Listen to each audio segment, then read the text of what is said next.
Welcome to the Super Business Women Show, powered by Intellectual Radio. This is Shar Unlock, Love, Loans, and Lifestyle. We are here with Crystal, the Savvy Investor, and Kali.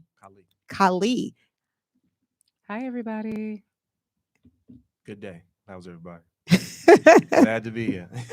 Well, I hope you guys are keeping hydrated this Saturday afternoon. I want you to go over to Chicago Chicken Shack at 4049 West on 79th Street. I think we still have a few minutes left, where they're giving away free food. They're feeding anywhere from 300 to 500 people. Go to ChicagoChickenShackCares.org in order to donate. Crystal, Yes. how's your Saturday shaking? My Saturday is shaking like bacon. It's doing pretty good. I have no complaints. I'm very thankful. As always, it's another year, another day of existence on this earth to make a difference in my life and someone else's. Well, it doesn't get any better than that. I don't think so either. Well, I'm full of gratitude. That's what I got. That's what's carrying me today. Indeed. Is gratitude. What about you, Kylie? My day is going well. It's productive so far. This is a productive time. Glad to be here to shed some light, receive some light, and have this be a little good time of fellowship with you ladies as well. Well, Learn and grow. We're grateful to have you. It's Men's Mental Health Month. And is this the last Saturday of June for the Men's Mental? This is the last It's the Saturday. last Saturday in June. So I wanted to acknowledge that Mhm. with men, particularly Black men. You guys carry a lot. Yeah, I agree. I think it's a unaddressed concern with Black men and our mental health and the things we have to put in perspective on a day-to-day, year to year, month to month, because we all changing and growing. I think a lot of times, I was telling somebody the other day, the difference between the old food and the young food. The old food became an old man that just never changed or took the time to just grow. Because a lot of times, as men, we're so driven, we're accustomed to working to have things, but it's not conditionally trained to work on yourself. I was having the conversation with one of my colleagues, and I was saying the difference when you see an old person who does outlandish things, because with maturity, Mhm. you seem to think when you become a grandmother or grandfather, you cast away the old things, just like, kind of what the Bible says. And it's nothing but unhealed demons and unhealed trauma they're as old as they are at that point. Yeah. And a lot of times it's compounded because again, life is still happening for everybody. But if you're not taking the time to work on yourself from the inside out, that you're not transforming. There's so many things that's constantly just forming you from the outside instead of you really transforming yourself outside to become a better person, especially like you said with the older people and just generationally passing down better dispositions mentally and habits and eradicating a lot of traditional things that don't bear any fruit. I see that all the time myself and my boys because I'm raising men as a woman by myself, and it's definitely not an easy task.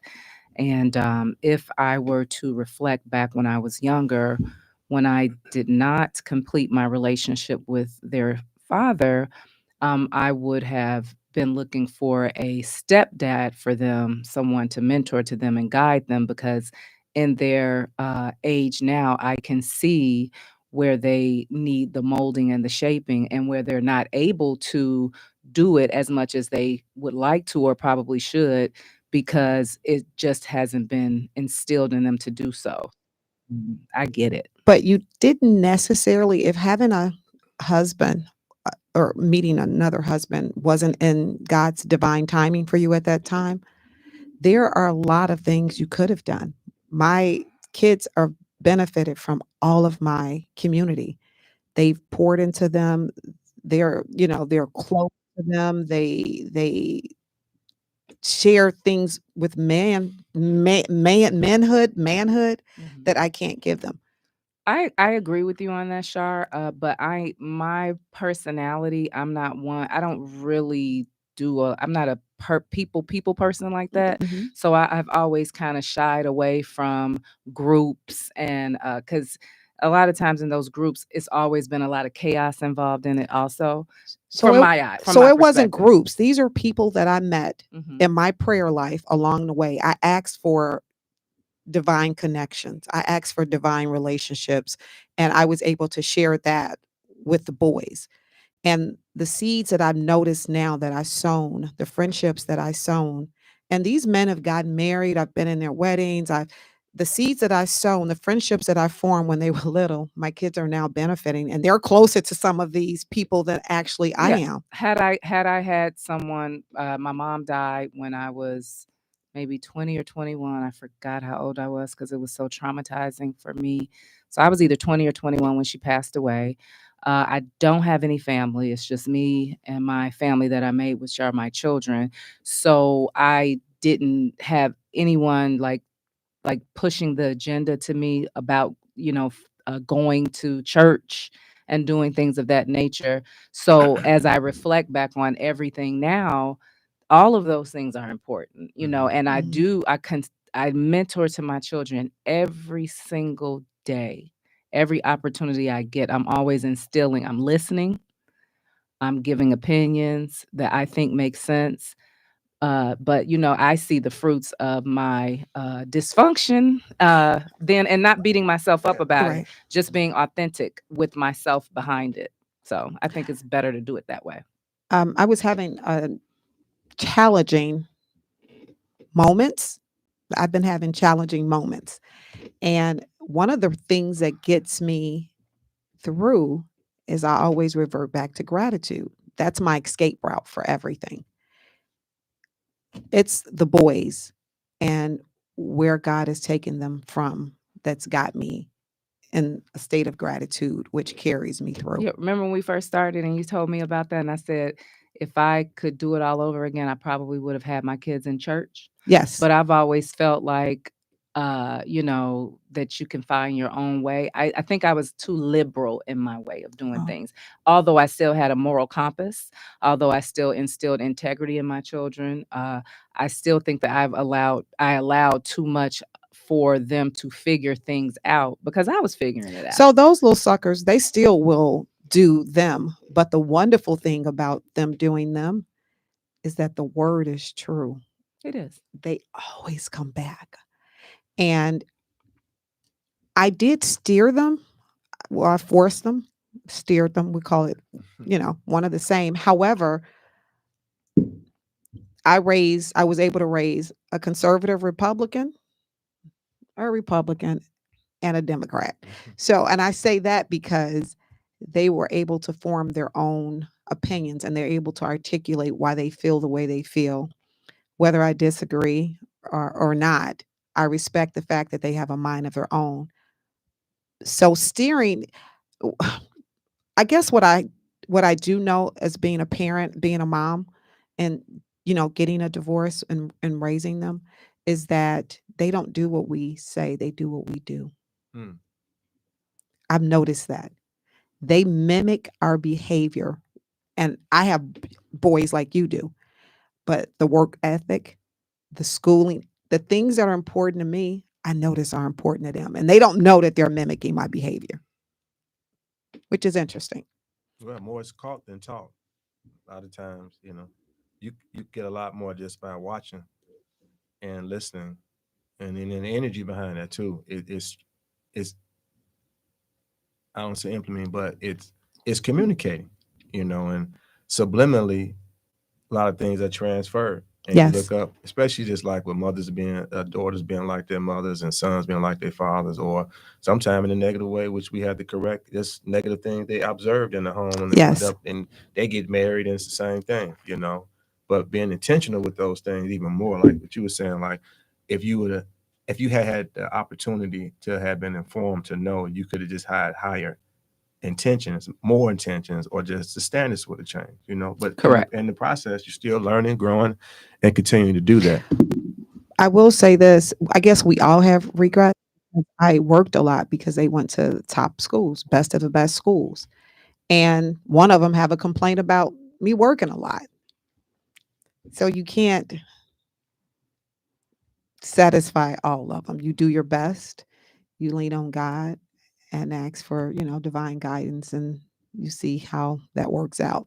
And restoration, like you said, with some time lost, but restore those years and times to Oh yeah. put everybody and everything back on point and recalibrate and get back in alignment. I think a lot of times we don't work really to do that. Things be going in a negative way or going along, like you said, a sense of regret, guilt, or shame, and you can get easy where you just constantly on that treadmill or doing that instead of really having a pause moment or a hard stop to recalibrate yourself and bring yourself in alignment. Then a lot of things begin to bring itself in alignment with your family, your children, your business, all the relationships in your life. And she mentioned something like, the bigger picture, whether some people just, I'm introverted, people wouldn't know that, but I am. But I love people, so it's easy for me to still connect. But whether it's not wanting to be in big groups, but at the same time, just being intentional to have good relationships and manage them in a way where it's a win-win situation with lifelong, especially as a parent, a female with male children that need that, and vice versa. It's a two-way street. And contrary to what everyone believes, I am a popular loner. Seriously, I am. I know everybody, Yeah, but if you see me, by myself, I'm by myself normally, or if I'm showing up, I'm like Houdini. I'm there, and then I'm gone. That's kind of, I don't hang around. I'm not going to be the person to close the party down. I'm the person that's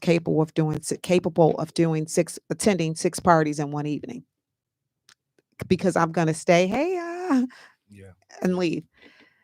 So I'm not one for big groups. I'm big on protecting my energy and my space and not sharing. Everyone is not welcomed and to share my energy and my space. Yeah, because I know myself. I am very, very, very in tune with who I am, and Oh, that's good. yeah, and I'm proudly a very kind spirited person. I think about how others feel. I'm not always nice. I'm not perfect, but I know that I look at the good versus the bad. I don't even look for the bad. And with me having that type of personality, I know that I have to watch my engagements with people, because a lot of times that my type of personality is misunderstood. So because I've learned to know that, going through the things that I've gone through, I just can't. I'm just very leery about doing a whole lot. But I'm very nice. So a lot of times it's missed like, oh, she's so nice and On this. another show, I think I told you, when my mother was, when I was younger, probably 6 or 7, I'll never forget. My mother said to me, "You love with passion and conviction. You have to protect that. Everybody is not." She says, I know who you are. Everyone is not going to treat that with respect. I need Yeah. you. And I remember that as a little girl. So every time I got into a situation where there was loving somebody, being loyal too long, I think about that conversation. As a little girl, she was combing my hair and she told me, "I want you to be particular on who you love and where you disperse that love, because you're an all in type of person." And I was like, what that mean? I'm 7, 6. I'm a little girl. And I remember that. And she's absolutely right. I'm either all in, or I don't have a lukewarm space. That's good. Yeah, Yeah. pretty much. So wisdom is a defense. So I think what she was giving you is wisdom to defend that and learn how to appropriately apply that, and who qualifies. And there's nothing wrong with that. You should qualify people if they should have space in your life, because it's your time span. That's your greatest asset. Yeah, she told me she says you love with everything. She told me that as a little girl. And as I got older, I was thinking, how would she have known that? But when I became a mother, you know exactly who your children are No, that's and what true. their capacity is. And you know exactly who they are. Mm-hmm. Whether you tell the world or not, but you know exactly who they are as your children. Yeah. That's a discipline. A lot of, in this dispensation, a lot of parents don't make that an intentional effort to, I was just having a conversation with some women a little while ago about, my son just recently graduated from high school, and the popular question is, what school is he going to? Who said anything about going to school? He just finished 12 years of school. You know what I mean? But me watching him and being in tune to who he is, my objective is to aim into what's going to be him being in the vein of his purpose, I like that. maximizing his potential versus going to get taught to more. But now it's like time of really more discovery and stepping into alignment and fulfillment versus just the traditional trajectory of what we say he should or what these kids should be doing. Absolutely. You know, I think you and I had that conversation, and you left me with food for thought because my son too graduated from high school, and it's just for me, he's going to college. But as a single mom, my objective was a little different. It's to get them something that no one can take from them. It's to get them something. Even my oldest son is an entrepreneur. Well, the middle son too, but that oldest one is an entrepreneur through and through. But if all heck breaks loose, he has some degrees and some accolades that he can fall back on that no one can take care of him. I think that if something happened to me, I can rest, peacefully knowing that he would be okay. Because I've been an entrepreneur and I know the highs and the lows, the ebbs and the low, flow. I know that it could get really bad. Yeah, but it always gets better when does. you work on your gift. So the reality of it is, and I respect what you're saying as far as wanting to get something to him, but he already has something in him. Oh, he does. Right, but right. now, ain't no but. Now he has something and he's broke generational curses. He has, both of them. I had another son that graduated last week. Was it last week or week before? I can't. Some of them, the middle one doesn't like the attention on social media, and the baby forbids me to post him on social media.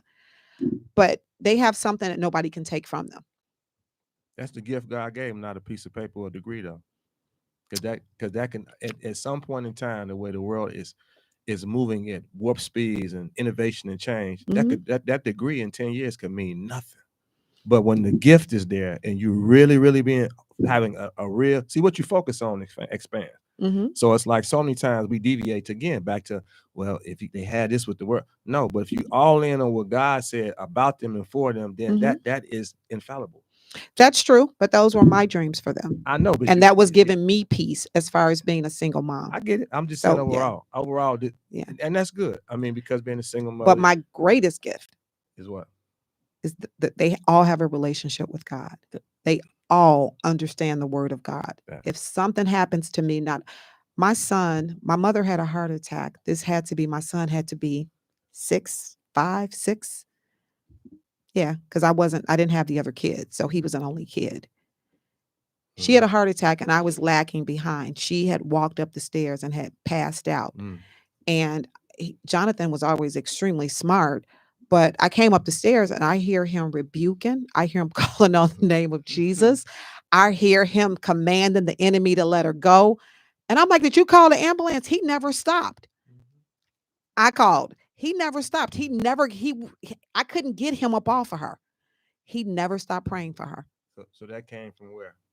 From where? From him? Where it came from?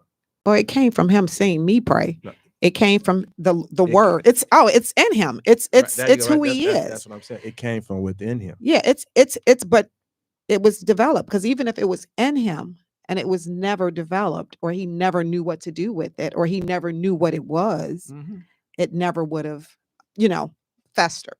I agree. I wish that I was talking to my son today on the phone, and I was telling my son, I'm like, well, what do you want to do with your life?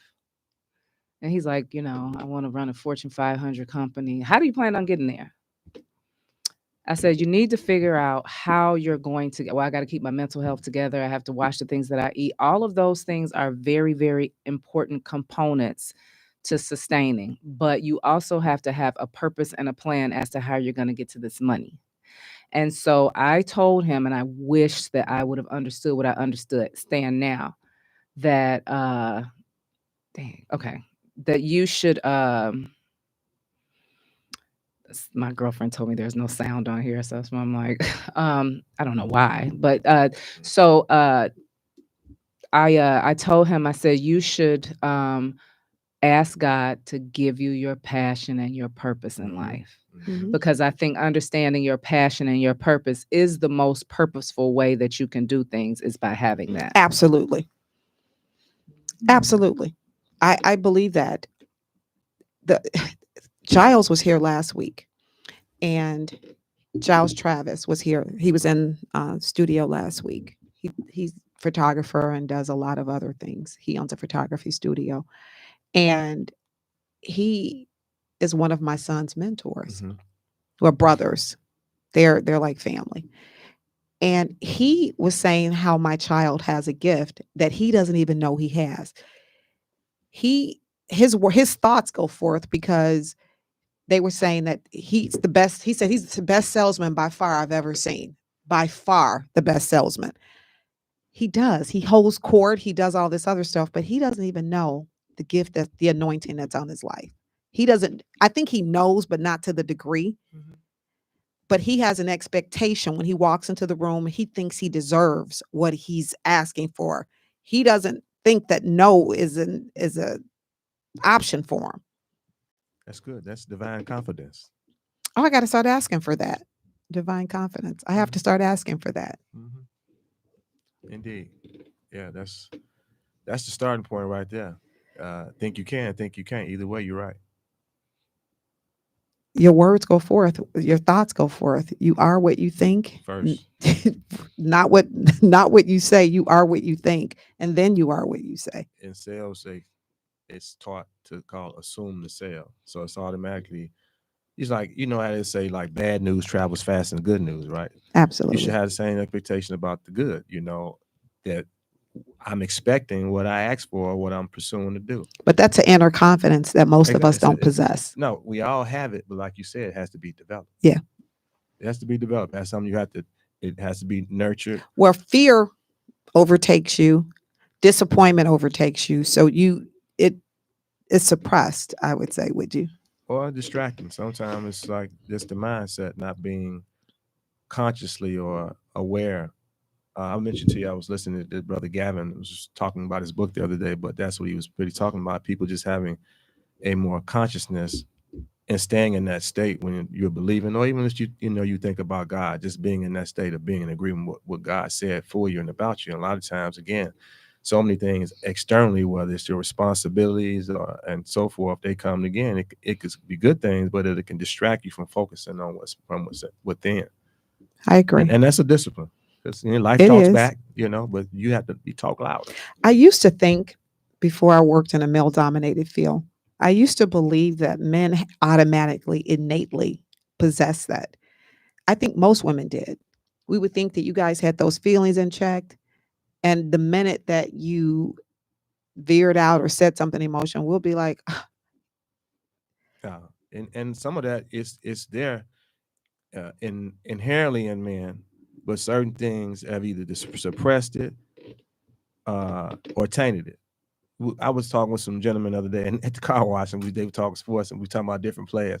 And one of them was like, "Yeah, I can tell he's raised back solely by his mother. As dominant as this person is, and so forth, you could still see those feminine energies that was probably communicating from having a mother raising him versus a father and a mother, and that's still there. So men have it, but again, it could become tainted because you got influence with some energy that was out of balance.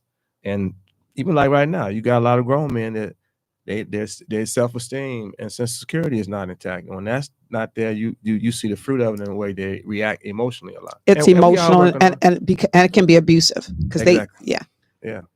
Yeah. But it's like I said, a lot of times we spend time working on things instead of working on ourselves, and that's a discipline. Inside out. Yeah, just work on yourself more, developing yourself and learning more about self, spending time with self, just getting quiet, this being in the men's mental health month. I want to encourage all men, stop. It's okay to sit still. It's okay to be quiet. It's okay to turn off the noise, the TV and everything else, and try to listen from within and just quiet everything down to give yourself some clarity, because so many things are talking, especially when you're trying to be a responsible man. Again, your father, you got that. Your husband, you got that. You got a business, you got that. You got peers, you got that. You got your social status, you got that. You got, you're trying to have a good relationship with your friends and so forth. It's so many different demands, but the first demand is demand you put on yourself to work on yourself and have that time to self. And don't be apologetic about it either, because you deserve that to yourself. Sadly, Kali, most people are in denial and they lie to themselves. You're delusional. You got to come to God in spirit and in truth. You can't fix what you refuse to face. True. Other people, confront. yeah, I other agree. people, you're blaming other people. And you Some of that's learned behavior though. it is And it's men in our culture. Oh, what so and so doing to me? So and so doing to us. A lot of that it reverberates back. victim mentality. It spills down and it manifests itself in so many other areas of your life. When you got to do again, not just a pause in those cases, a hard stop, and then look at things and put it in its proper perspective so you can address it in a way where you're overcoming first as an. For me, any situation, even if I think someone is dead wrong, I understand that I have a responsibility in that. No matter how big or how small, I'm always asking God to reveal to me what the lesson was Mm-hmm. or what was my contribution to make it that way. And that makes me better. Accountability. Yes. Mm-hmm. I can look at even if someone hits my car, Mm-hmm. I let's just say, God forbid, and they were dead wrong. Mm-hmm. I go back and say, what was my energy like today? What were my thoughts? So there's a component for accountability so that it's not repeated. Because until we learn the lesson, fix the situation within, you will repeat that lesson with a different person. Mm-hmm. You'll constantly go in that circle. They'll show up, he'll be more handsome. Maybe talk to me a little better. He'll be, she'll be sweeter. Maybe she'll hug you a little more. However, the lesson long term will be you'll repeat that cycle. You keep flunking the class. I just had that conversation with somebody. I like, just remember this. Whatever you decide to do, you still take self with you. And you still can either learn from now or even later, whatever you do, you could choose to learn it or you'll keep flunking, But when you're being accountable, you really a lot of times we criticize, we don't understand. We're not taking time to understand. Like you said, when people do something, the best thing first you can do is let me how to understand why. Then I can either I can learn something from that, but I can choose to be more in a position to be part of the solution, never answer, versus looking at it, don't understand. Then what you do, you criticize what you don't understand. Because we all got some things that we do that may not be right or not the wisest decision or choice at the time. And you want the same opportunity for somebody to give you the same grace too, to try to do that, because you're either part of a problem or part of the solution, you know what I mean? But when you have a accountable mindset, you look and say, yep, I was wrong. I could have did that different. How could I say that better and things like that? And that's when you put yourself on the trajectory for real growth. And male and female. I agree. And that's a discipline. It's hard because sometimes we want to be loud, we want to be right, and we want to be loud and right. You know what I mean? Right doesn't mean progress, though. I agree. Right doesn't mean that if I'm right today, will that benefit a relationship down the line? Mm-hmm. Right doesn't mean that if I'm right today, will that make me a better mom 5 years from now? Yes. I want to get the lesson in it. That's right. Right. Don't flunk that class. I don't want to. You know how I learned? My mother used to tell me that when I was younger, but repeating the same, I was like, wait a minute, this is deja vu. No, it's me not learning the lesson. I heard that. Right. I heard that, but I didn't hear it because I didn't hear it with the intent to grasp it and understand. Yeah, I'm like, I think grace is very important too, because like you said, you're going to want grace given to you. So for me, when I look at people going through obstacles in life or going through different things, I always try to understand what they're going through. And I always say to myself, well, what is it? A person that's living in a glass house can't throw rocks. Yes. Throw rocks. Right. So I look at it like that. So I don't believe in, crucifying people, making people martyrs. I think that we have to give people grace. So I think grace is very important, as you mentioned. Grace is extremely, of course, I was reared under the Dr. Arthur M. Frazier, grace was taught to us abundantly. However, there's a accountability part. Mm-hmm, definitely. So you can extend someone grace and still hold them accountable. Yeah, for sure. Because the grace is there for them for that moment, but you still want to see change and progress. Right. That's the accountability part. Yeah. Absolutely.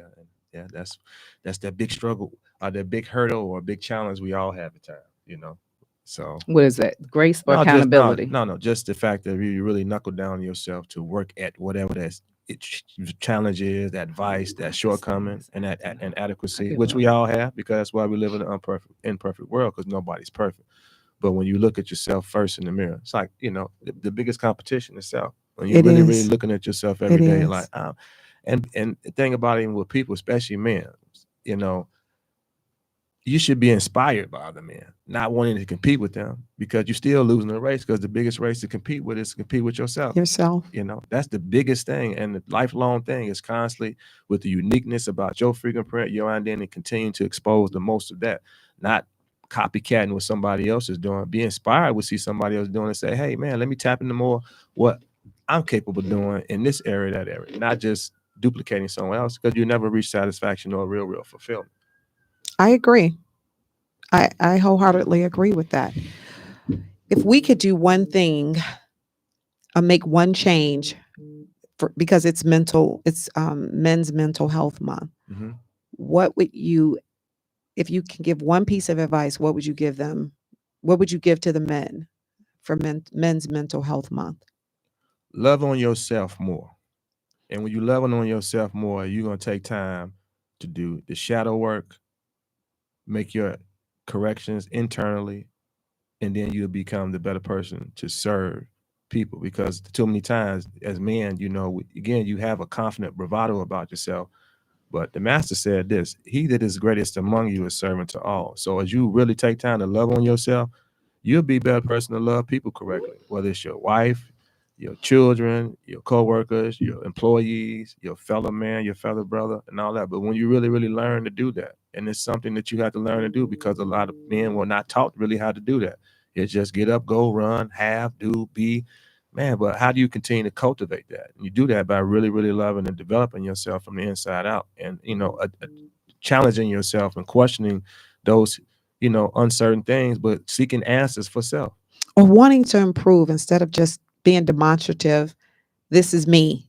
You know, Yeah. whoa, beat on your chest. I'm a man. This is me. Nah, I have a natural place with me where my voice kind of carries, and I know that's my natural makeup. Nevertheless, Wait. Your voice carries. oh You're the man, calmest. Every I time I know. talk to you, Khalid, you're the Yeah, easy going. you know, it can get intense. Let me just say that. But at the same time, even with wanting to win somebody, I have to make sure I intentionally posture myself to control the volume or my facial expression. I don't have a poker face. Most people think I'm mean. I'm not, but it's like I'm just have a straight face. So even within, I try to be intentional to soften my face up, or I can give you a look and you're like, yeah, are you for real? But I try to work with that. But again, all that's part of really just looking at yourself. You really look at yourself as men and just really say, you know what? That's messed up about me. I need to fix that. You know what? That was wrong. I said that wrong. Just always being ready to correct yourself. That's why the book said it. Judge yourself first. And when you really do it, and again, you're not going to arrive tomorrow, but just having that lifelong thirst to every day you want to work to be better. Just be It's better. work. Yeah. But Especially when you're doing shadow work. It's work. But here's the focus though, because what you focus on expands. Sometimes we look at how hard the work is, and then that gets so big, or you sit there and you just still stuck on the couch. But when you focus on the reward of it and know it's achievable, then your hunger and thirst and commitment gets stronger and better to do that every day. But a lot of times we won't start that because, well, man, that's hard. Yeah, it's hard. Now I'm in partnership with God. I want to be better and I Yeah. want better. I expect better and will have better. So I have a responsibility to fulfill, to become better in order to get to where I want to be. And back, God, if I can add something to what you just said about what could I tell men, God, get back to God, man. If you had God or have God, just grow deeper with God, develop a more intimate relationship with God, not a woman, but learn to have a more intimate fellowship with God, because He'll lead you, He'll guide you, He'll correct you in certain things. You will know. But if you're not doing that, because again, so many times you wake up as a man, you're trying to get to the job, get to the money, get this done. It's so many things that's screaming loud in everybody's life at times externally that you have to again slow down, sit still, get quiet, take a couple of days off and don't feel convicted that you sat still to just wanted some rest for yourself and get back up and get at it. But Stop talking to me. And I don't understand how people feel convicted about getting at themselves and getting rest and taking care of themselves. I do. I don't. I do. I have so many responsibilities and I have things I have to get. I have people that are counting on me. So for me, I used to feel guilty when my kids were younger just by buying me something Mhm. because it was all about them. I would feel guilty about taking a vacation if they couldn't go because my life was all about them. So it starts there. And even now, I got time to take off and relax, and I got kids that are in college. You feel guilty about that. Oh, I don't. I do. You got to fix that.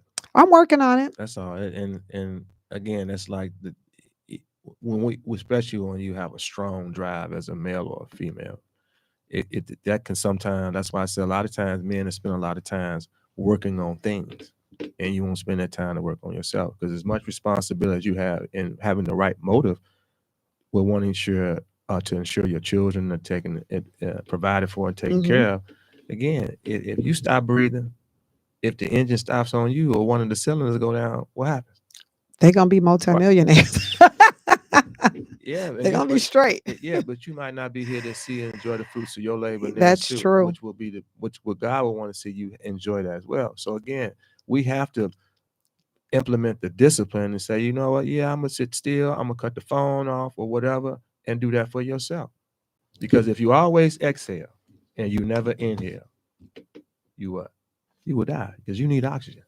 I take it in. I get it in Mhm. between. Okay. I know I do. So I always just relax and work on my mind before I do anything. Well, I do that before I get out of the bed in the morning. Oh, I said, let me say that right? Yeah, if you don't inhale enough, you always exhale, and that's like we always going, but you need Right. time to Now, before get I back get that for yourself. so what I will do is I will find time for God no matter where I am. I will before I get out of the bed in the morning. There's a conversation as I'm going um, throughout the day. There's affirmations. My computer screen, my phone, talks about when you were talking about the R's: repair, reverse, rejuvenate, revive, Mhm. restore. So there's things that I say throughout the day. So I do take that's my me time, my time with God. That because I can't survive. I can't. This world's too something. I need the If quiet time with Him. if I can add Hmm. those are your routines, Yes, right? yes, Those are routines. But yeah. then there's times where you have it's beneficial to intentionally take time to do other things in the routines. Because if right now you the sum total of what you know right now and what you have done consistently to this point, right? Absolutely. You desire more, right? Of Yes, yourself and for yourself, right? yes, So it's gonna take you knowing more and it's gonna take you doing something different. So along with your yes. routines, that's great. But it's gonna be some things that need to be added to that. It's gonna be some things that need to be removed also. Because it's all about the same time. You can't occupy two things in the same space at the same time. So it's gonna have to be a pruning away and the adding to. And then sometimes because we so adamant and accustomed to our routines, sometimes we won't change because again we get stuck. We be on the treadmill, you moving, but sometimes we gotta switch up the routines. You know what I Hmm. mean? I was telling my chiropractor the other day, I'm like, I'll happen to so and so. I like because I would go one week and I get therapy with one person, I'll go the next week, but their techniques were different, and so it put my recovery in a different healing space because it wasn't just the same uh therapy doing addressing the same mother. The different chiropractors had different techniques, and I knew that, so I had to instruct them like, no, this is how I need this to go. But it was breaking up the routine and just getting the same person this week or every 2 weeks or whatever. So you just taught me something because when I went for physical therapy, I wanted the same person doing the same thing. I hated the switch because, of course, as humans, I'm one of the ones that resist change. Mhm. I'll change. I know people like that too, and I'm when I hear them like that, I'm kind of like, it has to be a different way of looking at stuff than just that one way, because that's the way I look at and I have friends and they're like, they know everything, they're this way, they're that way, and it works. It shows up as success, but it also shows up as it's hard to get them to listen to a different perspective because they are so set in this way.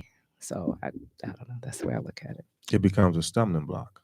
I think so, but I can't Absolutely. tell them that because they No, know and it's everything. not for you to even tell them. Just keep on letting your light shine, and and pray for them or whatever. But yeah, you know, and then you have to just make your adjustment because again, at the end of the day, it's their free will. You can't change it. I But you can agree. give them a little word of inspiration, but then you just have to know how to, from that point, navigate yourself around them in a way where it's still win-win and avoid any conflict, or sometimes even exhausting yourself trying to get people to see something different. Yeah, I know how to not answer the phone. Yeah, You know, that's what I do. It's I'm not tactics, going to yeah. talk. I want to hear this right now. Yeah. So Well, do what I do with my children. In a minute, I'll say, Father, show them. And I'll let it go.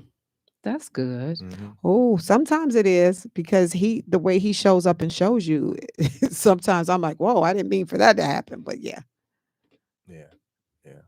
It's the processes, you know. I've asked God to humble a couple of people. And I'm always surprised. He does it, but it never happens kind of the way, we always want to guide and think, oh, no, sometimes it's something big. Well, remember the doctor that was here? I think he was supposed to be here last week. Dr. Will, the doctor. I don't know, but the guy, Will Adam? Oh, you talking about Anthony, right? Dr. I'm Dr. sorry, Wilson. Anthony, Dr. Wilson. I knew it was a Will in there, and he said that a lot of times we don't recognize how we show up to others. So I Yes. think if people stepped outside of themselves and really looked at how they're showing up in other people, it's like you can be polite, you can be kind, you can be nice, but you got this side of you that's really something to deal with. Mm-hmm. And Yeah. that's the part that you need to work A on so lot that of it's more attractive. a lot of a lot of people have boundary issues. I've noticed that in the last couple weeks. People don't understand boundaries. Like there's an etiquette to boundaries. I I don't understand that. When you go to work, there's an etiquette to boundaries. Don't cross boundaries because I am very kind. I'll give you probably the last dollar in my purse, but I will also get you. So I'm not nice. I'm kind. Mm-hmm. I'm my son taught me that. Because I was like, "Oh, no, I'm nice." He would be like, "Mom, you are so not nice. You're kind. You're too kind." That's what he would say to me, Mm. but you're not nice. Mm. He said, "It's hard for people to get to the kind part because you're no nonsense. That Mhm. nice doesn't always show up." Mm-hmm. So nice is the more vulnerable side. So the way he explained it to me, the way I understood it, nice is you're nice. I meet you, hey, how you doing? You're Warm and you're fuzzy. warm. Kind is you tell me you got a problem, I'm gonna try to solve it. I'm going above and beyond. Kind is you're staying in my house. Kind is you've borrowed my car. Kind is that kind of stuff. I'm that kind, those kind of, and I'm giving it to you without just because I'm kind, without any bells and whistles attached to it, without any. That's kindness. Nice is you're nice. You're I'm gonna meet you, and you're gonna think I'm the best person on earth. So that's the difference. It's a balance. It has to be a balance because sometimes I'm not, like I said, I'm not nice. Yeah, that's the road of all of us becoming more perfected, just becoming better and evolving to be better in different areas and just always refining certain things. A lot of things about life because when you're refining, that's when you're really getting down to the meat of it, as opposed to just a lot of the fluff and fat. And we all have that to work on. But when you're honest with yourself and you identify it and you halfway there, now it's just the discipline and make the commitment that say I'm gonna work on that. I told Crystal that because I am not. I normally I don't mean harm. Mm-hmm. I'm a no nonsense. I say what I mean what I say, and people are sometimes holding their heart, and I'm on to the next thing, and we're still cool. I just said what I had to say, and I moved on. So I'm being intentional about not shooting so sharp. Yeah, that's so sad. I get that. That's why you'd be surprised. I could shoot straight from the hip. But at the same time, it's like when you really want to serve people, or it just you constantly working on yourself to become more tactful, gaining more insight. Making more adjustments yourself with people. Listening even more intently. You know what I mean? Because again, sometimes you may just need to practice the vocabulary of silence. Don't say nothing. With people, it's just okay and move around or whatever, or you just can really from the inside say, you know what, I'm gonna do what I normally don't do, or say it the way I normally say it. And that's just those intentional efforts that we all have to do, because it's easy to be unrestrained and emotionally respond to things, and that's not real freedom, because anybody could do that. I promise you, I want the emotional freedom, because and I know what it stems from. It stems from not being able to tell my truth when I was a kid. Mm-hmm. So when I'm in an emotional exchange, sometimes my thoughts are racing so fast that I interrupt because I don't.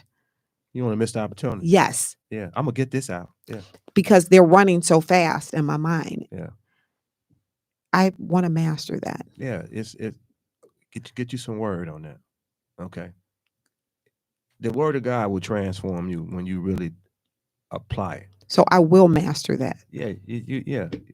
Let's pray, Lord, let the words of my mouth and the meditation of my heart be acceptable. It'll help you purge out that, and then it'll help you compartmentalize things as you listen to people, to know when to have that pause, so you can really listen and understand.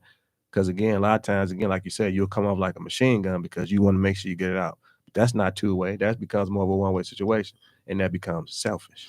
And That's it true. comes off That's as good. disrespectful when it's actually not my heart's Intention. That's not your intent. intent, right? My intent is to say they're coming, they're flooding. So it could be like the ADHD stuff, but it also, I think, when I search, do shadow work, it's because, remember when we were younger and the way that we used to be reared, they would say, close your mouth. Mm-hmm. And you're like, I didn't even do that. And she said, shut up, I'm not talking. So I never got a chance to say my truth.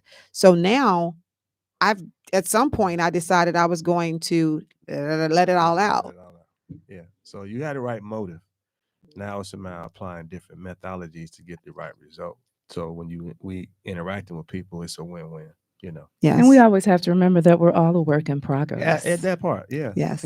So that's how I look But at people. remembering that, and then at the same time implement the discipline. I know I'm gonna work, but I am going to do the discipline and keep working. And then at that same time, when we know that about other people, because it's the same for all of us, encourage somebody to do that. You know what I mean? Just a slight word. Hey, you know what? I understand. Just work on that, brother. Just work on that. It's gonna be all right. Just commit to that. Yeah, but those spirits out there. I know, so that make you want to just bless somebody out. You know what I mean? But love conquers all. And It I was does. telling somebody earlier, if we get the love right, the community to change, the relationships to change, the businesses to change, get the love right, man. You know what I mean? And there's so many things that's going on with people individually, and then it spills out collectively. But man, when you get the love right, your heart is right, it's more receptive to the right things. It becomes you become a better conduit for the right things for the people. So doing the work that I've been doing, that I've done, I've noticed that I'm not easily triggered. So the things that used to easily trigger me, that would make me check you and go on, are not present anymore. Mm-hmm. So you can say something off kilter in me, and I may think about it 2 days later. Like, did they say that to me? But I'm not triggered by it anymore. And that's how you know you're healed. That's how you know, and you're growing, and you ain't flunked the class again. I passed that class. We were in an environment, and they were talking about darker skinned people. Light, dark. I enjoy, love, and I am grateful for my complexion. I wouldn't have it any other way. I think everybody else looks good in what they do, but I know that he did his thing when it came to me. That's how I feel. Broke the mold. Broke the mold. And they were saying some things about darker skinned women, and I was still typing. Like it, I looked up and I was like, y'all crazy. But that would have made me, it would have been shots fired. I'd have took down everybody who had something to say. I would have hurt their feelings. Yeah. And I didn't do that. I didn't care. Yeah. As they're saying, you learn to let certain things roll off your back like water off a duck. And then you learn to pick your battles, because a lot of things a lot of times we don't got no business fighting a lot of things anyway. It's because it's in vain. It's not gonna bear any fruit. How loud you shot fires at other people, and then you leave everybody still mad and angry at each other. So, problem is that, you know what I thought to myself? I have no business in this room. That's what I thought. So I kept typing and checked. I have no business in this energy. Well, what was it? Was it a class that they were teaching, or like what was, why did that topic even come about?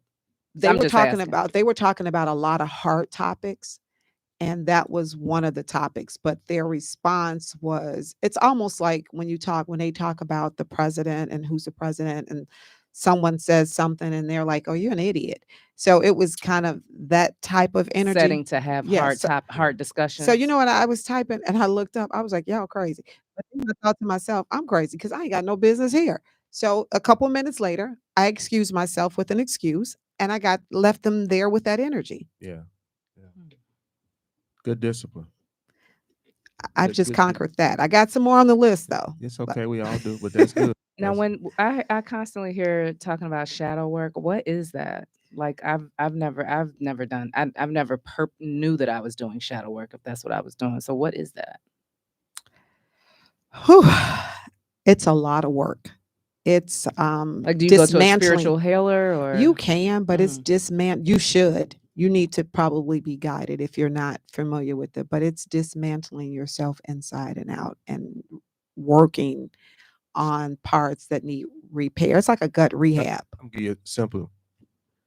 Very, very, very shadow work can be considered as very, very, very, very deep self-reflection.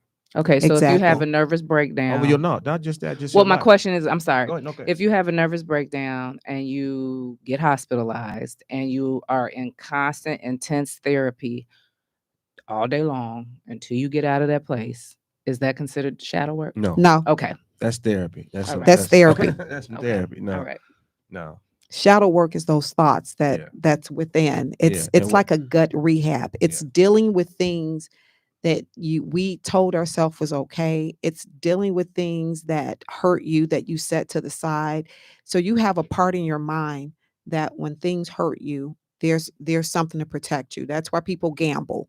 That's why people use drugs. So it's a lot of work, and it's exhausting. It can be exhausting. Where do you go to do this? Like, how do you get it? It's right here. Oh, okay. So you have to do it to yourself. Yes. Oh, okay. I mean, because I'm just saying, for me, I really feel like I really got to do, I guess, I don't verbalize and say shadow work, because when people say that, I'm thinking to myself, okay, maybe you've gone to some type of counseling, maybe you've gone to some type of spiritual healer or something like that. But it's basically just really, really doing the deep rooted work within inside of yourself. Yeah. Yes. From your lifespan, not just like a bad relationship. Like, I'm gonna implement this a little bit. Like, my father transitioned 3 years ago. We were very close, and I share a lot of his attributes. He's my father. Inherently, a lot of things I was born with from him and so forth. But I didn't allow grief to teach me, to beat me. I allowed grief to teach me. So part of my shadow work, even with my father, was me analyzing his life, analyze the attributes I have of him, looking at the things I do now, have done, pruning away and adjusting. And then the fact that I do miss my father, but more importantly, I know he would want me to be living on, being happy, doing better, being better, learning from his mistakes, becoming better from those things, and going on, than to be stuck in grief for years that I hear people say. And that ain't, the number one is not the will of God. And number two, if you think about your loved one that you steady crying and you hollering about you miss and you depressed about, do you think they would want you to be going through that? And when you can stop right there, do a hard stop, not a pause, that's shadow work, and put that in perspective. And, like certain things, like what Shar was saying, even growing up as a kid, they tell you, be quiet, don't say nothing. And then you get grown, I'm gonna say everything. You want to say it, you want to get it out. That's shadow work, because you're looking like, why do I feel that way? What was the origin of that discipline, that behavior, that thought pattern, this way of living? For some people, it's poverty. Some identifying all those things. When you get to a place where you really say, you know what, I'm gonna work on self. I want to grow. I want to become more astute at making the corrections with myself and my life as I go forward. For instance, there is a lot of suicide in law enforcement, particularly CPD. I've heard people say ignorantly, that's stupid. That place ain't on. I wouldn't let that place kill me. I wouldn't kill myself over a stupid job. It's so much more than that. Yeah, that's insane. So with suicide, it's never one thing. It's never one particular thing. It's a myriad of things. And it's always, so it's we all have protective things, and it's called a floodgate. we call it a floodgate for lack of a better term. And it holds back all your pain, all your disappointments, all your teacher didn't believe in you, your mother didn't hug you at 2. It holds all those things at bay. But when you get to a point where it's critical and you haven't done the shadow work, or you haven't done the inner work on yourself, suicide, it all flood comes back, because now you're not just battling what One happened here thing, at work. You're not battling the shooting. You're battling all of it. somebody didn't hug me at 5. My daddy never called me. You know what? He didn't go to my birthday parties when I was 5, 6, 7, and 8. Yeah. You know what? They loved my big brother more than they love me.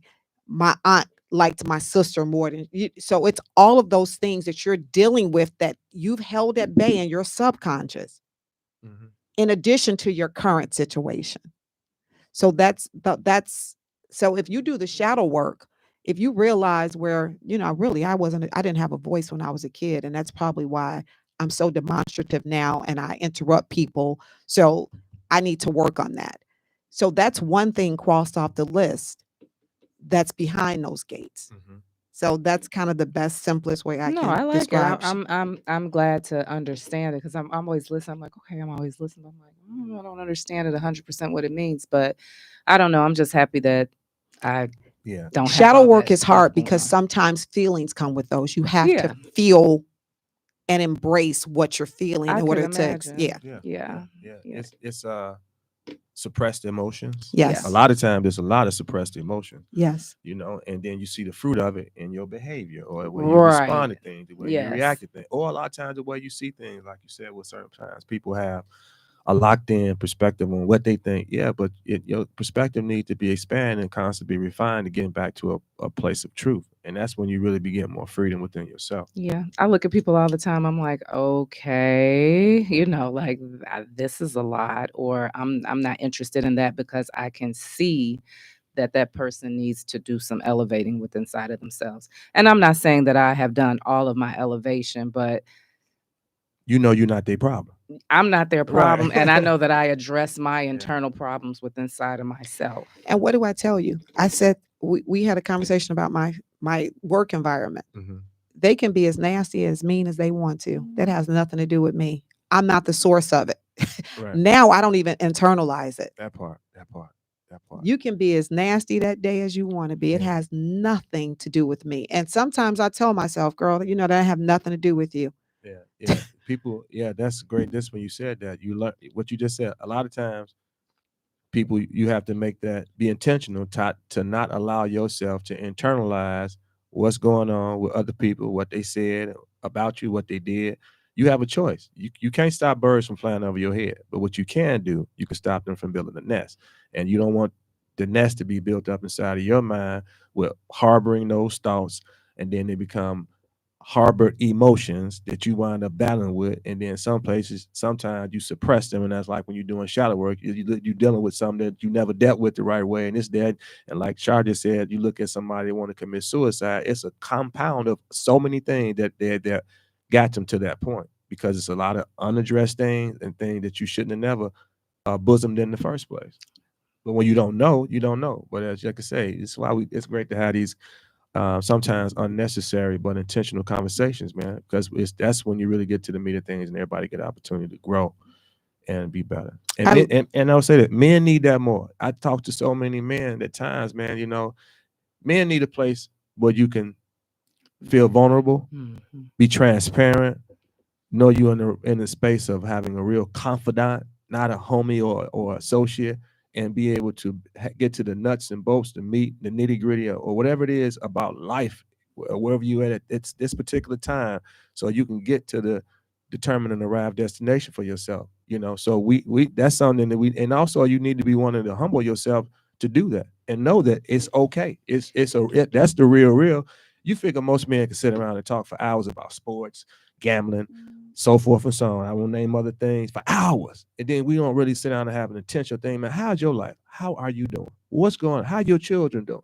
How's you just really the and fundamental really thing. care, And and really not care. for the gossip. That's what I'm saying. Be in a place, man. You need it when you could be in a place, like I said, it's not just God, man.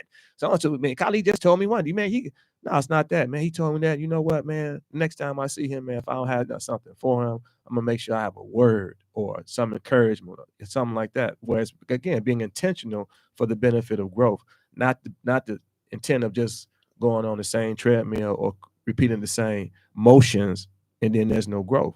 I think people have too many facades that they like to keep up, which I don't stops them think from doing that. I wouldn't call them facades. I would call them necessary to function, because what I was getting ready to say to you is, it's unfortunate that there is not a lot of space provided for men like that. Mm-hmm.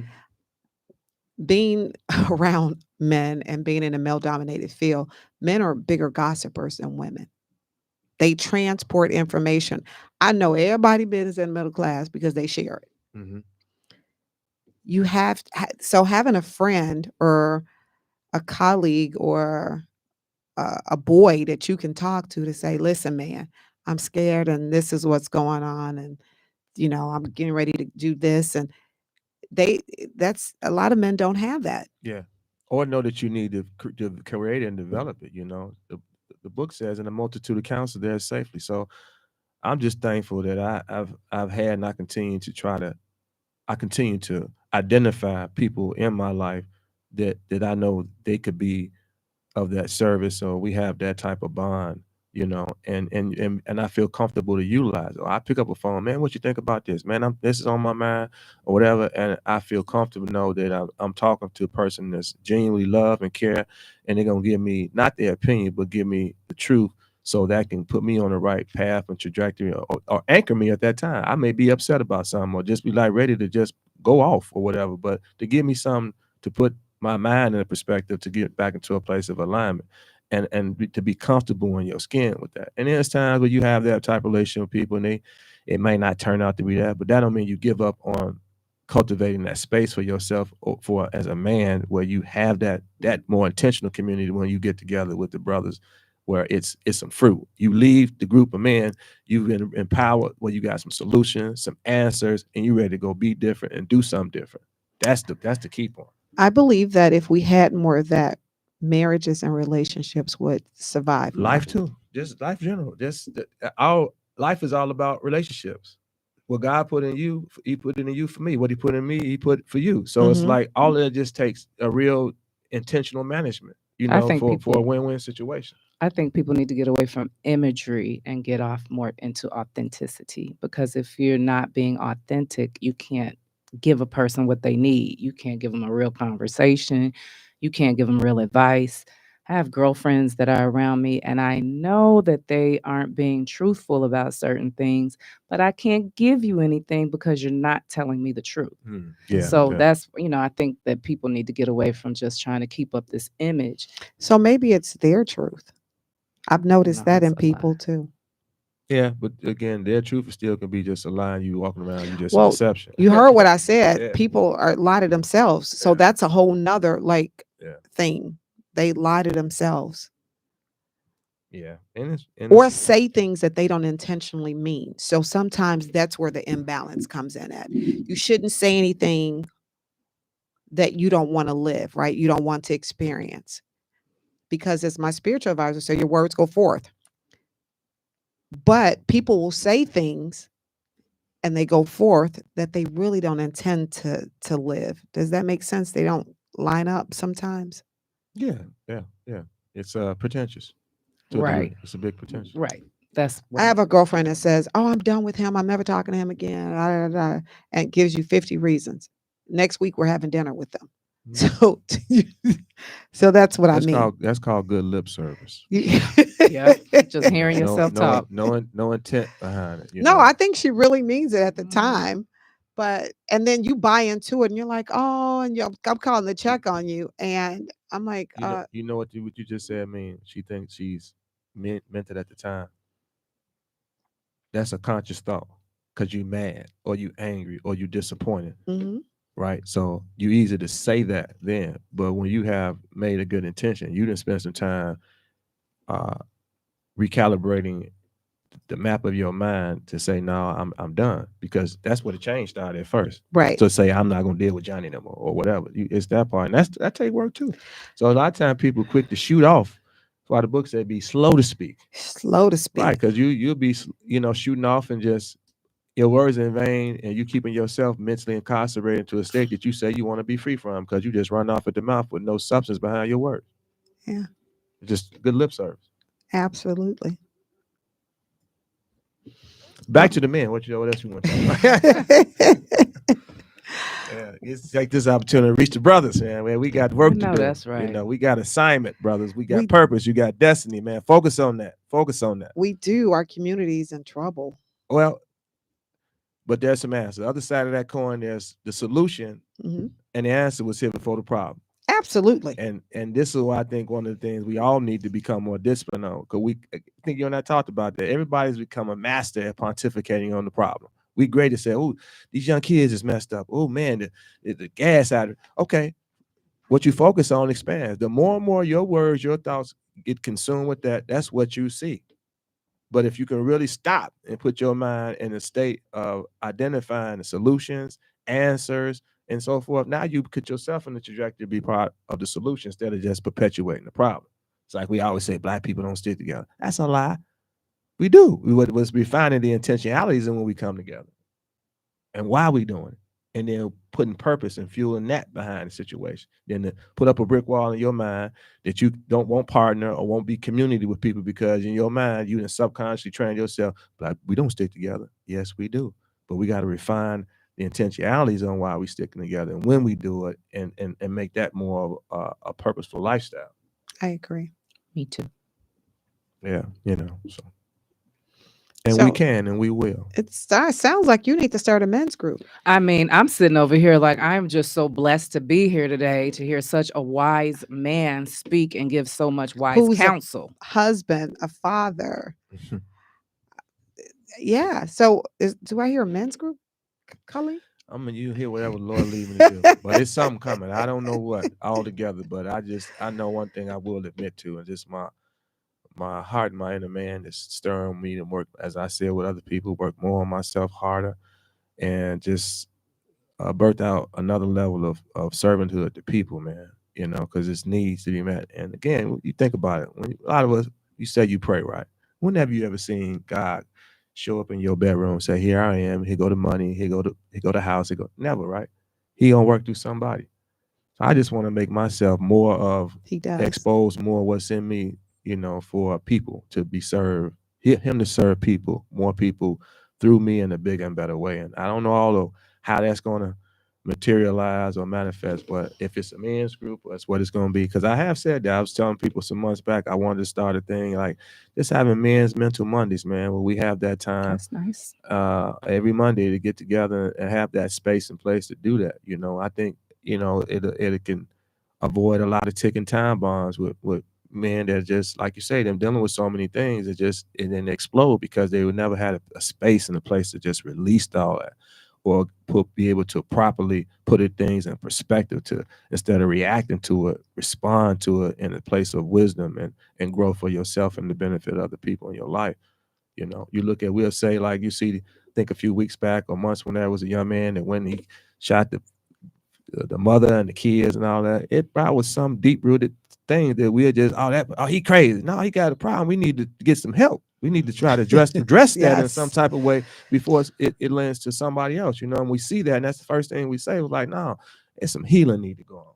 There are a lot of ticking time bombs that are men. It need healing. It's a lot of men have been traumatized and been in bad relationships, raised certain ways, and so forth and so on, just like women. But you can't conquer what you don't confront. You gotta really be able to look at yourself in the mirror and say, you know what, man, let me slow down. Again, that's why I say spend some time to get quiet and listen. Not to say with your mind, you come to a place of insanity where you just silence. No, but really listen from within, and then get some direction. And when you begin to go forth, you surround yourself or place yourself and subject yourself to a place or some teaching or some wiser men that can help you, guide you, talk to you, listen to you. Because that's a lot of times too. A lot of men need somebody to listen to. See, men require respect. Y'all require love, and a lot of times that it's the gregarious of a man sometimes to be chasing that. And it's like, man, you get it more so when you just at the place of the fulfillment within yourself. And then the other people that don't want to catch on, they don't. But you'll stand in that place for yourself where you having a self-respect, and then you can communicate that more. And it's great when you can have a listening ear to people that just want to listen to you and hear that out. And then sometimes you just need to where people listen. And it's not this session wasn't for answers. Y'all need to get it out. And next week when we come back, now we can talk, because it'd be so many things that's been compounded inside of a man that, man, and that's why you'll see a release of somebody just went off, did X, Y, Z, and you like, man, what had to happen? You wasn't looking at what was going on 3 years ago. You didn't see what was going on 2 years ago. You didn't go know what was going on when they was 5, when they was 6, when they was 2 years old, and the traumatic experiences that were never addressed, never resolved. A lot of that are unresolved issues. But you got to be honest with yourself, be humble and truth to say, you know what? I'm gonna pursue addressing this. I'm gonna pursue getting some understanding. I'm gonna pursue becoming a wiser man. People see me with all this gray hair and first thing, man, you do I? No, listen, I'm just glad to have some hair. I'm great because my father was great. My mom and her sisters got silverback. No, and again, that doesn't defy that. But the truth of trying to really be intentional to work on yourself, learn, understand, and grow, man, that's the real flex right there. That's the top tier right there, fellas. What's actually worrisome for men is that the amount of pressure that comes with being a man. If you look at the word, to be a leader, to have someone submit to you, to be a priest, provider, and protector, that's heavy. That's heavy. It is. Heavy is the head that wears the crown. But the grace is sufficient. It Indeed. is, and I said, what you focus on expands. And I had to stop saying that, thinking like that, man, as a man, that's life. That is a part of life. And he said you're gonna have trials and tribulations, but be of good cheer. So shift the disposition. What you focus on expand. We keep saying how hard it is. Yeah, it is. It's hard, but then like when you really don't stop and say, you know what, I am well able. And then the answers and directions start coming for you to overcome whatever that is. And because sometimes we'll stay on the treadmill of just that, talking about how hard it is for men. Yeah, it is. It's hard for women too. No, It is. it is, but what I want to acknowledge and trying in my endeavor to be a wife again. Understood. Gotcha. Go ahead. For me, being a woman who wants to nurture and be a helpmate. It's my acknowledgement how hard it is instead of my previous mindset of thinking, no biggie, right? Yeah, that part. I get you. Yeah. So that's where I. Well, that go like I was saying. When you really seek first to understand instead of being understood. A lot of women in marriages want to be heard and understood. A lot of men want to be heard and understood. But when you got two people that have postured themselves to say, I want to hear and I'm going to intentionally listen. I'm going to intentionally observe to understand you.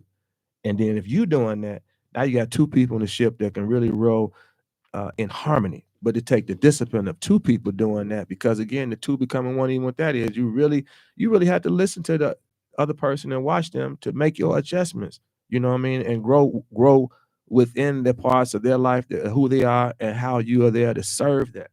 Too many times, again, we out of servanthood. If you're really trying to serve people, it'll help you become better.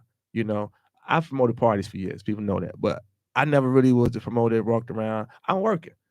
I'm gonna pick up some trash, some cups. I'm trying to serve you. I want to make sure you're getting home. I want to make sure ain't nobody bothering you. I'm working because I'm here to serve you. It's not just about that. And when relationships, if people really adopt that more and more, how can I make you better? And not like I'm trying to make you, but what it is how can what's in me add value to you and for you? And this comes an ebb and the flow. It's like getting on the expressway.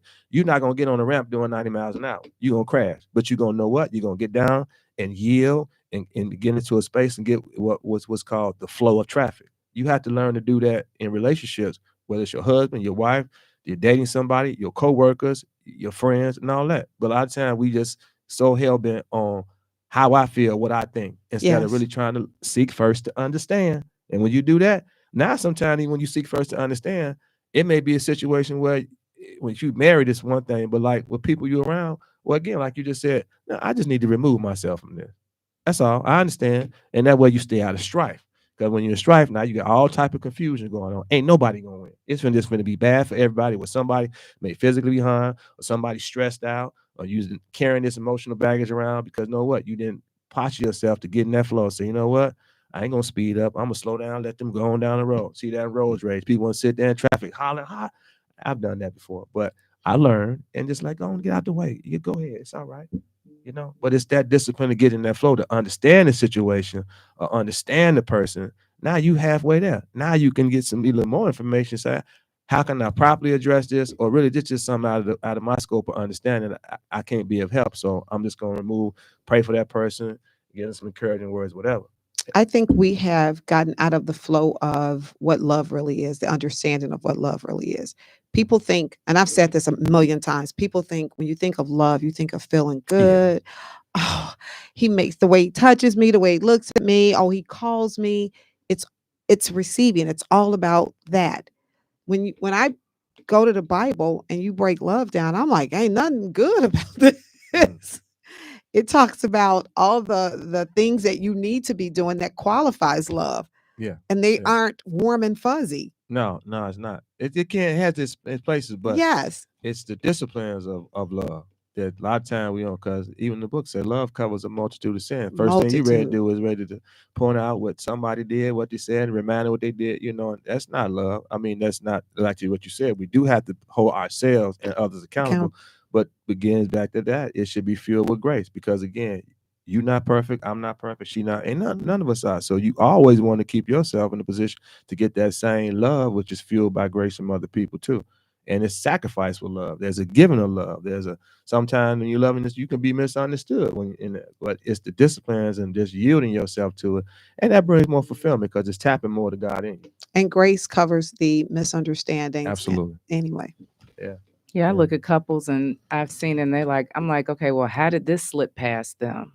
And I'm like, okay, well, they weren't paying attention. So as you were saying, like you have to be in it, you have to pay attention, you have to know what's going on with your partner. What do you mean by slip past them? Like let's say not another person. Like how does she slip past you? No. Like let's say for instance, if your significant other ended up developing some type of addiction, or if they ended up having some type of ailment that you didn't know about, it's like, okay, well, how did you allow that to slip past you? So in my mind, I might not, because I don't say everything that I think, but I might think to myself like, okay, how did that slip past you? And this is supposed to be your significant other. Ooh. Because you weren't paying attention. And you weren't paying attention, or you're self-absorbed. Right, exactly. So I think people have to be in it, for it to make sense. Yeah, sometimes being healthily distracted, especially for women. You are nurturers. Just say your husband, Mr. Johnny, he slipped off and started getting high. How'd that happen? You know why? You was paying too much attention to the kids. Right. You weren't paying attention to Johnny. Johnny is first. You first, then the kids. And a lot of times we have that order out of place and see how that puts a strain on relationships too. And then, like you say, how did that happen, or how you didn't notice that because your appropriation of your time and efforts were out of line. It's your husband or your wife, then your children. And sometimes it's mother and father, and you women, because you all are so strong with the nurture. My babies. No, it's our babies, number one. It's our family. It's my kid. And again, that's the external psychology of the world. It's not in line with God. And then now you see why the fruit's not there, because you out of line with what he said to do, and keeping your spouse first, and then your children. Because again, that's when the order comes in line, and you see more of alignment and better fruit, and you have more of a discernment, and your spiritual antenna is up when something ain't right with her, something ain't right with him. But again, you got to be disciplined about that, because again, you wake up in the morning good. Everybody get distracted, so you have to be intentional on minimizing and removing this modern distraction. Some of them could be good, like say, wake up in the morning, baby crying. Wake up, you got to get to work. You got to whatever. But again, there's some things that are needful. Then there's the things that are more needful. See, all things can be lawful, but everything not expedient. Everything not going to be the most beneficial thing for your life, especially in a relationship. And you have to really slow down, reassess things so you can progress in a better way. And that's the discipline too. That's having part of shadow work. Because exactly the way life works, if the enemy hits you with one thing, that's no big deal. generally all hell breaks loose at the same time. So that's the distraction that you're talking about, I presume.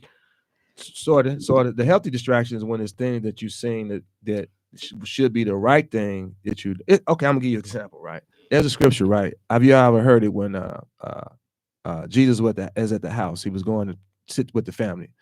And then the Bible says Martha, she was running around the house trying to clean up, do this, do that, and the third. But then Mary had postured herself in a nice old seat in the corner because she was ready to get the most needful thing. That was to hear what the master said. Hmm. See what I'm saying? So we get sometimes so cumbered about with what we think is the bigger responsibilities in life when there's the more needful things of paying attention to. Because there could be some healthy distraction. I say healthy because it's responsibility, but it's not the highest priority of what you should be focusing on at that time. And that a lot of times could be your spouse, or sometimes you're a single parent. Your kids need more attention than your social life or your outside relationships and things like that. And that's a lot of things too that can happen too. You see a lot of kids that are raised by single parents is that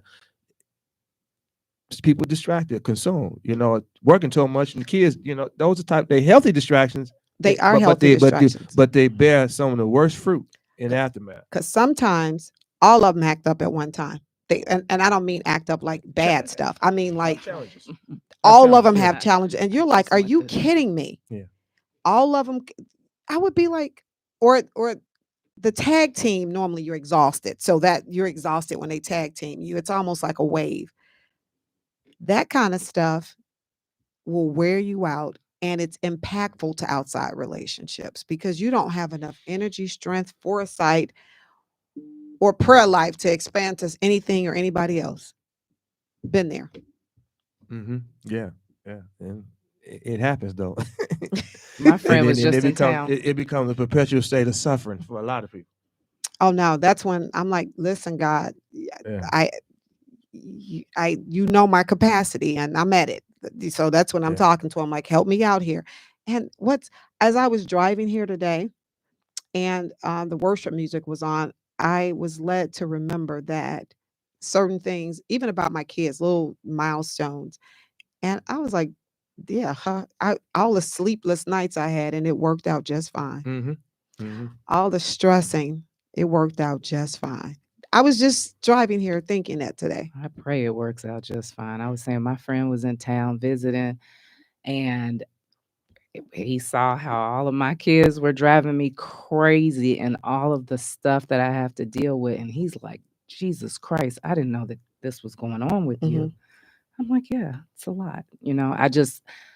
I can't release everything to everyone. As you should. Right. No, everybody's not privy to Right. But yeah. it's a lot, Yeah. So Yeah. this smile it sometimes is a frown, It's, Yes. but I still keep it lifted and keep it high because there's no other way for me to be in life other than just to look at the bigger side and the greater side of the good. So, but it's a lot. For me, as I was driving today, I was like, oh, maybe he needed me to walk the floor. Maybe this is why that happened. Because nothing will move you like those children. And their problems aren't huge in hindsight. They're huge for me then because you don't want them have any discomfort or any sadness. But a breakup to them is mind blowing. It's alters their behavior at times and That's true. disrupts the energy in your house. So, and then another one, it's just thank God that I am on the other side. Thank you, Jesus. Mm-hmm. Yeah, His grace is sufficient. You'll continue to move forward and just continue to, like the missile, make a series of corrections on your way to the destination. And that's the thing. Even when we make a mistake or just get back up and get yourself in the posture to just continue to make corrections and willing to be corrected, through that process. And then you'll be better in tune with your children to posture yourself for answers to continue to be an overcomer. I tell people, how you doing? I woke up and got up. Everything else, I'm gonna figure it out, work out. If I did that part, got that right, then that's exactly. And then it's just being the discipline and say, you know what, sometimes to be cool, slow down and listen to what to do, and then sometimes what not to do. We all, because we're still dealing with your external side of you, you're still emotional at times. You may have a moment where you might not made the right decision or said the right thing, but just be quick to correct yourself. and get back in your place of being in the progressive state of becoming better. And don't beat yourself up. And people use the word guilt. Man, I feel guilt is not your friend. No. It's not your friend. You're not supposed to walk around and be feeling Condemnation. guilty, feeling condemned about what you did, what you said. That is not your friend. But when you seek in truth and judge yourself, then search for inward convictions that's going to empower you to get better. I fussed at my son the other day, and I didn't like his response, so I went harder. I let a day pass, but he and I have to have a conversation. And I need to have it with more of a balance, because one thing that I still I'm triggered by disrespect, or what I perceive as disrespect. Yeah, I get it. So we got to have a conversation, and I owe him an apology because I did not hold my emotional ground. So yeah, that's good. That's good. See, and this is good iron for other mothers to hear that need to understand that too, because a lot of times, that's why the Bible says a wise woman builds a house, but a foolish woman tears it down. A lot of times, and it could be, you could be the loving, nurturing mother, but then you the aggressive woman or mother with the mouth, and you still dealing with a male child. Now I understand that. That's the So you're still truth dealing right with a there. male child. So it's a wisdom at that point, I have to not talk at him, but talking to him and getting through to him versus, because you can have the right motive all day long, but was that the right method? That's Delivery. good. You realize that. And then, like I say, and identifying and being more cognizant that you're dealing with a male child, there is a wisdom with that. That's one of the most beautiful things I'm enjoying more and more being a parent. Both of my kids teach me something every day. How I relate to both of them being male and female, and the things I listen and watch about them, and how I grow, and how it makes me correct certain things too. They have taught me. I used to parent like my mother, very firm across the board. It was the same for everyone. No, no, no, no. No. The relationships that I have with them now, and the fact that I let them be them, and I steer instead of overpower. And in steering, there's an exchange. That's right. Overpowering, it's met with resistance, opposition, and anger. resentment. Yes. Yeah. So I'm learning that. And I struggle because my middle son is very quiet. He's much like my ex-husband. He's very quiet, very, very much an introvert. And I have the best relationship with him. There's no me worrying about talking to him. He's going to talk to me. He's going to tell me everything that's going on with him. And I'm able to still be stern with him and say, no, this is what needs to happen. But I'm not talking at him. I'm not yelling at them. I'm not above it. I will if they get out of hand, because they know. But yeah, it's a different relationship. Yeah, it is. Because they're different individuals with their own uniqueness. That's how we all are wired, and it's the wisdom to not deal with everybody with a blanket mentality, but understanding. Just like you as a wife, your mother, you the person at work. We all wear different hats as fathers and mothers, or parents, and so forth. But just having the disciplines in those particular pockets that you maximize them and being the most effective person you can be. And that's the discipline, and it's a growing thing. So it's good. I'm telling you, I enjoy it more and more. Let's learn it. I do too. Yeah. I do too. Now that I see that they're not only graduating, they're graduating with honors. Their businesses are flourishing. They're getting into the groove of being a young man. The relationships I see them forge, their aspirations, walking in their gifts. Even if they don't know that they're walking in them. Yeah, see it. Yeah, I see it. Right. So I'm excited for them. Yeah, that's a blessing. Well, Kylie is a native of Chicago and has been raised on the west side of Chicago and the Austin community. And where's the Austin community? Austin community is at the edge, just say right next to Oak Park. Oh, okay. It runs south to Roosevelt. As far north as like Belmont. So there are different neighborhoods that are inside of Austin, like Gilwood, that people think that's the community. It's actually a neighborhood. So it's actually, Austin is the biggest community in the city. Really? Is that where your mayor said he's from? The mayor states to be from, live in Austin. Yeah. Okay. Yeah. So you're a husband and father of two. You attended Curie High School. I'm going to forgive you for that. What year did you graduate? I graduated in 1992. Okay. You briefly attended Tougaloo College. Tougaloo. About 3 months, if that. You didn't like it? No, man, I had a great awakening to realize that I knew college wasn't what I wanted to do, and where it wasn't the vehicle for me to be doing. I left going to college with the wrong intentions. I was following a girl. At least you didn't waste your parents' money. I'm mad neither, because I'm glad I was able to withdraw before the student debts and all that stuff started. But but I had a great awakening. Like, no, this not. Let me get on back to me. But you were only there 3 months, so how did you know the experience wasn't for you? For one, I broke up. We broke up, and then you was like, "Oh, ain't no reason for me to be here." Yeah, it just seriously. At that point, I was 18 still. I was doing some shadow work in them days and just doing some deep thinking and reflecting. Like, what are you doing? When I graduated, I did say one thing. I said, you know what? If anything, I wouldn't mind going to the military for the discipline and different things like that. But I never talked about going to college.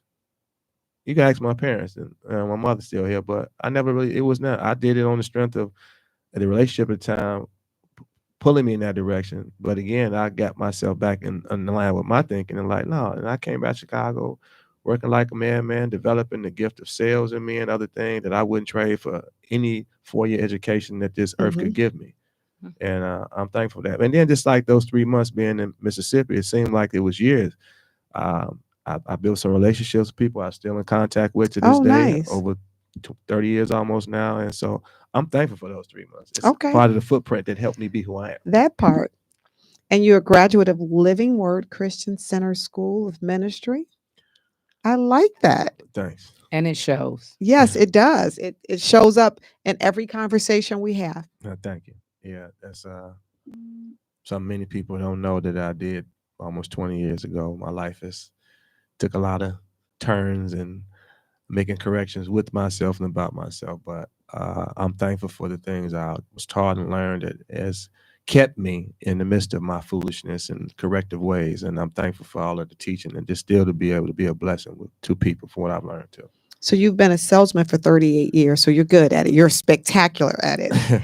And you've been in the fragrance industry for 30 years. Yeah, October will be 30 years. I started selling fragrances in October of 1995. Do you have my fragrances with you today?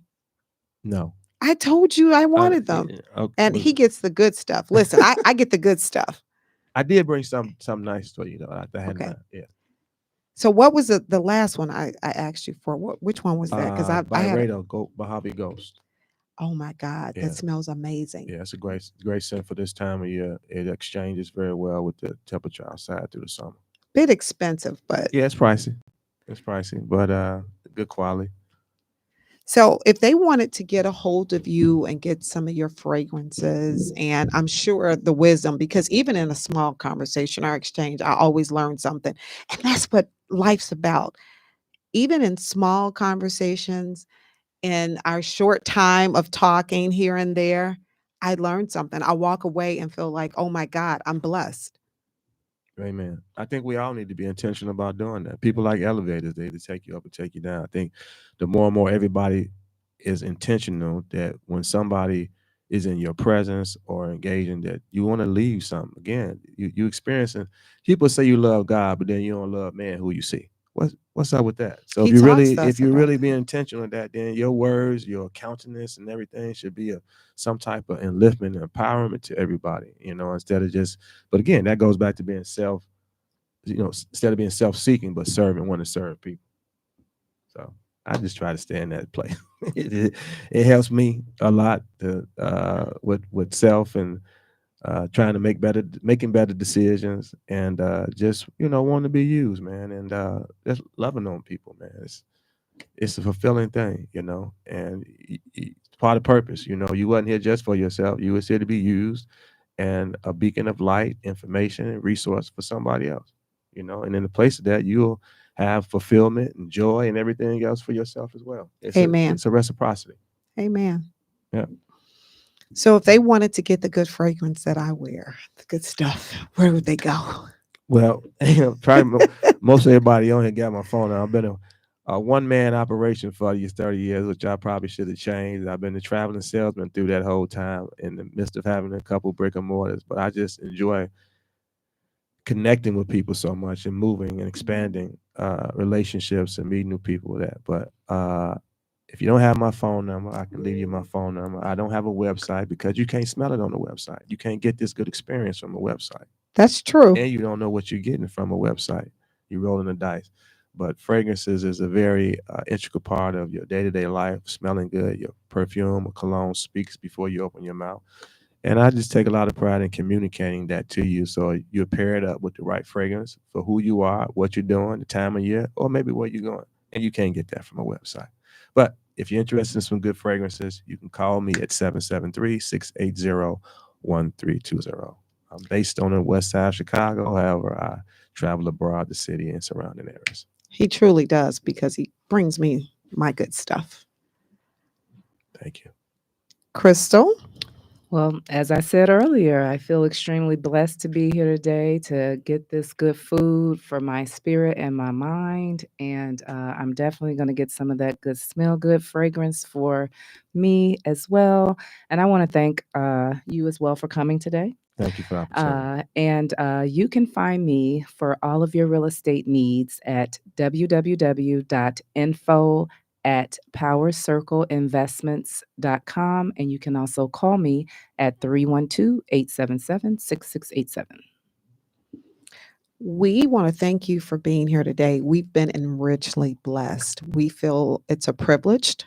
We feel privileged and beyond blessed because we have a godly man in the studio who can share insight. And again, I learned today. There are some things that I can take away from this today. Hey man, I'm thankful for the opportunity to be here. Like I said, share with you guys, be of service, learn and grow myself. Even doing this more, it's a refining and learning process. But I'm just thankful. I'm just thankful. It's good to be a servant, in my opinion. I mean, you're not just talking the talk. You're a husband. You're a father. You're a businessman. You're a minister. You just call me brother. Just call you brother. That's why a lot of people don't know I went to ministry school. I never really wanted to be called that. Just call me brother. I'm not a big person on titles because it's check the fruit. And again, I work on myself and still a work in progress. But judge me by what I do for you and to you and how I try to love on you, and let that be that. And give God the glory. Give him the glory. Oh, okay. Again, I learned again today. Yeah. And I am Sharon Locke, Love, Loans, and Lifestyle. You can reach if you're interested in a conceal and carry class. I still do that. It's 312-937-6227. I am Char Lewis on all social media platforms. Next week, we will have co-hosting Dr. Anthony Wilson, and we'll be talking about intimacy and possibly sex, but intimacy, the difference. Thank you for tuning in to the Super Business Women Show. We'll be here at the same time next week from 3 to 5. Be safe, guys. God bless.